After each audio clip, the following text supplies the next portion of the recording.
ఈ బిజినెస్ ఏదైనా మీ ఊర్లో ప్రమోషన్ చేయాలంటే అది సుమన్ టీవీతోనే సాధ్యం. ఇప్పుడే సంప్రదించండి.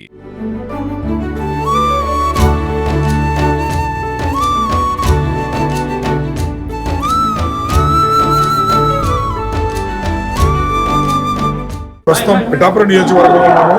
అయితే మహాశివరాత్రి పర్వదినాలను పురస్కరించుకొని పాతగయ్య క్షేత్రం ఇక్కడ మా కుక్కటేశ్వర స్వామి వారు, అదేవిధంగా ఇక్కడ పురోహితిగా అమ్మవారి శక్తిపీఠం పాతగయ్య, అదేవిధంగా ఇక్కడ ఉన్నటువంటి దత్తాత్రేయుడి పీఠం కూడా ఉంది. శ్రీపాద శ్రీవల్లభ దత్తుడి పీఠం అంటారు. ఇక్కడ ఈ ఆలయ ప్రత్యేకత ఇది. అందువల్ల ఇక్కడ దీన్ని దక్షిణ కాశీగా కూడా పిలుస్తుంటారు. పిఠాపురం ఎన్నో ప్రసిద్ధి ప్రముఖ దేవాలయాలకి ప్రసిద్ధిగాంచింది పిఠాపురం. అయితే ఈ మహాశివరాత్రి పర్వదినాన్ని పురస్కరించుకొని ఏ విధంగా భక్తులు పూజలు చేయాలి, మహాశివరాత్రి పర్వదినాన్ని పురస్కరించి దీని ఆలయ ప్రత్యేకత ఏంటంటే ఒకసారి మనం ఈ ఆలయ చండీ పారాయణదారులైనటువంటి వెన్నెమూరు సుబ్రహ్మణ్యం గారు ఉన్నారు.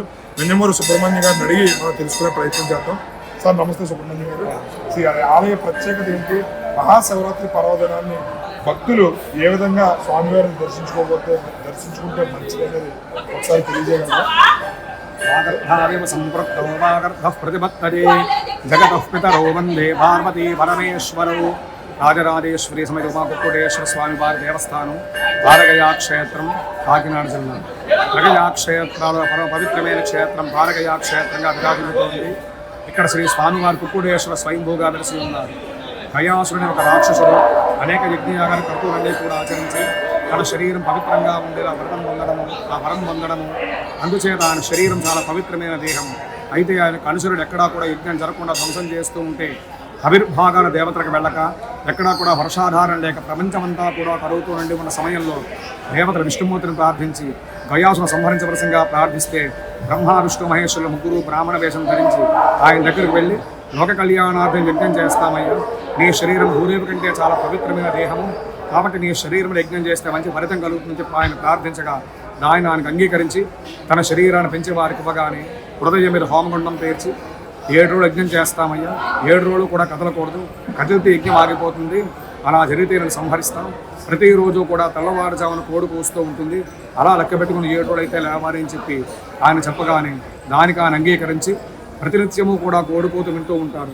ఆ విధంగా ఆ రోజు గడిచిపోతారు. ఇంకా ఒక రోజు ఉంటే మళ్ళీ తిరిగి దేవత విష్ణుమూర్తిని ప్రార్థించి స్వామి ఏదో ఒక మాయోపాయించిన మనమే యజ్ఞాన్ని భగ్నం చేయాలి తప్ప ఆయన లేవడం అనేసరికి ఇక్కడ శ్రీ స్వామివారు ఆయనే స్వయంగా కోడి అవతారం దాచి అర్ధరాత్రులు కుక్కుడారావం చేస్తే నిజంగా తెల్లవారుజామైందేమో కోడి కూసింది, 7 రోజులు కూడా పూర్తయ్యాయి అనుకుని లేవడం జరిగింది.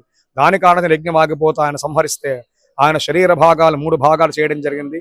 శిరస్సు బీహార్ గయాక్షేత్రం, శిరో గయాక్షేత్రము, వక్షస్థలం ఒరిస్సా రాష్ట్రం, జాజిపూర్ నాభిగయా క్షేత్రము. ఆయన పాదాలపడినటువంటి క్షేత్రం పిఠాపురం పారగయా క్షేత్రంగా విరాజిల్లుతోంది.